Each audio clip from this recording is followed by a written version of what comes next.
Di sini saya dan teman-teman kelompok 4 dari SMA Negeri 1 Johar akan melakukan observasi di Desa Wisata Desa Sugihan.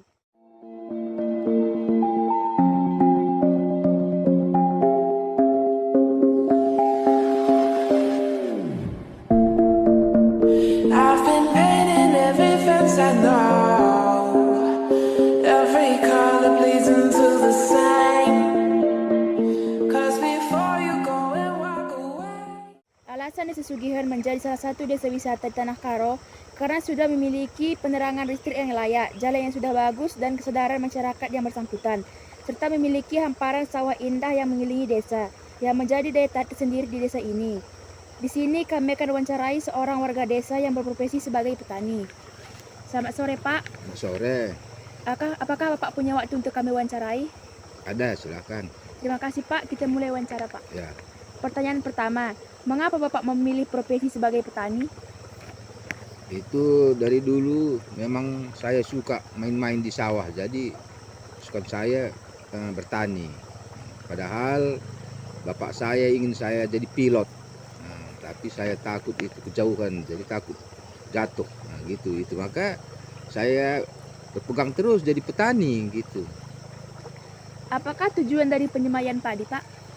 Tujuannya supaya siap disemaikan bisa ditanam supaya untuk menghindari banyak musuh-musuhnya. Ya, Pak. Berapa lamakah waktu yang diperlukan untuk penyemaian padi, Pak? Lamanya 30 hari, 1 bulan. Berapakah umur bibit agar bisa ditanam, Pak? Umurnya 30 hari udah bisa ditanam, ataupun 25 hari pun udah bisa gitu dia. Udah bisa ditanam ke lahan yang luas ini. Di manakah Bapak biasa membeli bibit padi, Pak? Membeli bibit biasanya di tempat-tempat penjual pupuk ataupun di gudang-gudang padi, di situ ada. Setelah ditanam, berapa lama baru bisa diberi pupuk, Pak? Setelah ditanam 1 minggu udah bisa diberi pupuk.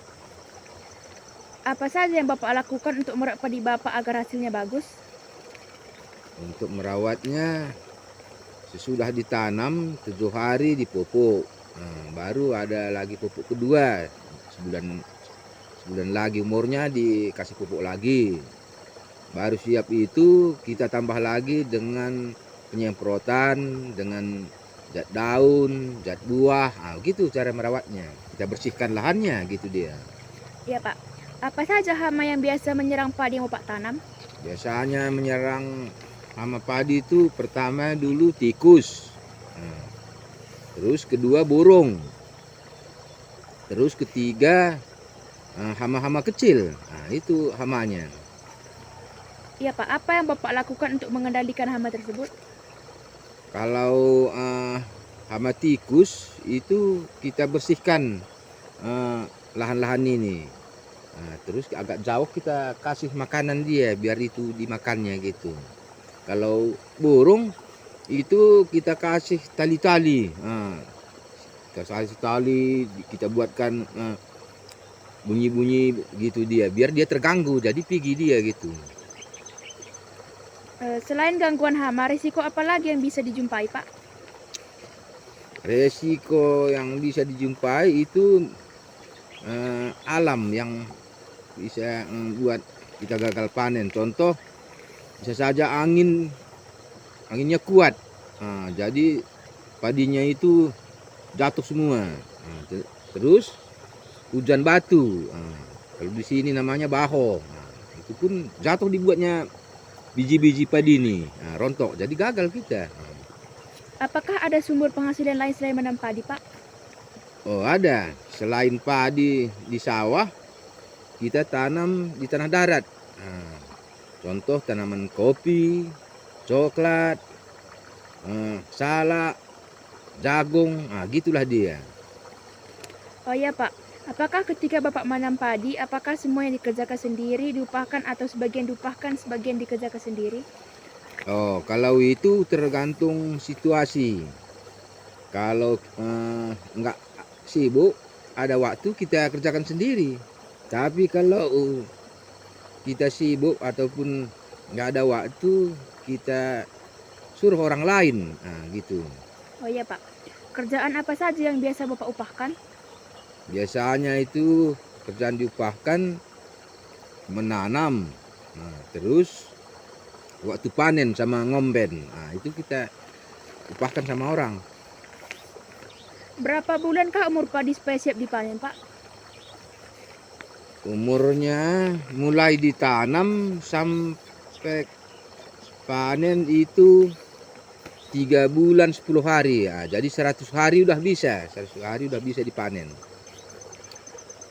Berapa kalikah Bapak biasa menanam padi dalam setahun, Pak? Panen dalam setahun 2 kali lebih. Jadi biasanya itu kalau dalam 2 tahun 5 kali panen udah pastilah.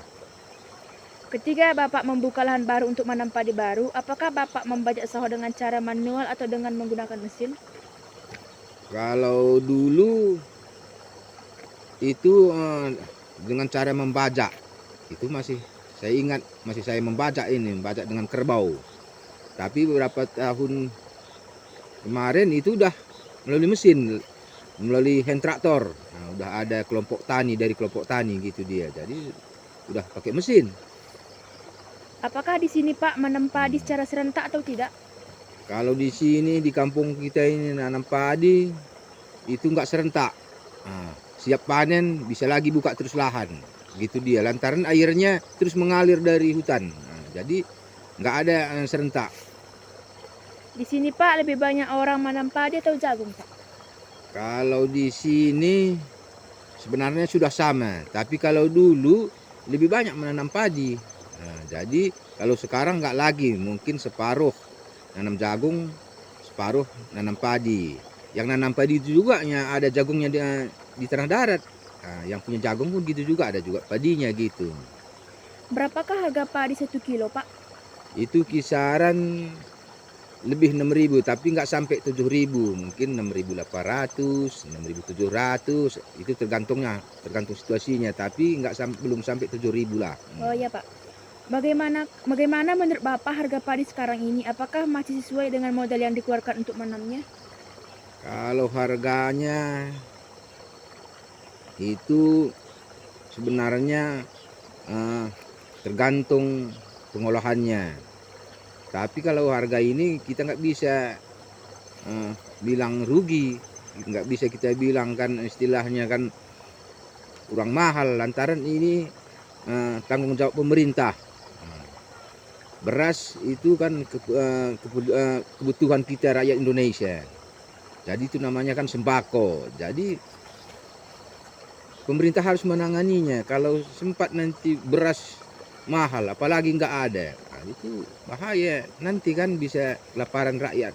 Jadi pemerintah juga harus membantu pertanian supaya meringankan beban pertanian dengan melalui kelompok-kelompok tani. Nah, gitu dia. Ada nanti pupuk bersubsidi, ada benih, ada tadi mungkin dari hand traktor kalau lagi dikasih. Begitu dia cara pemerintah mengatasinya.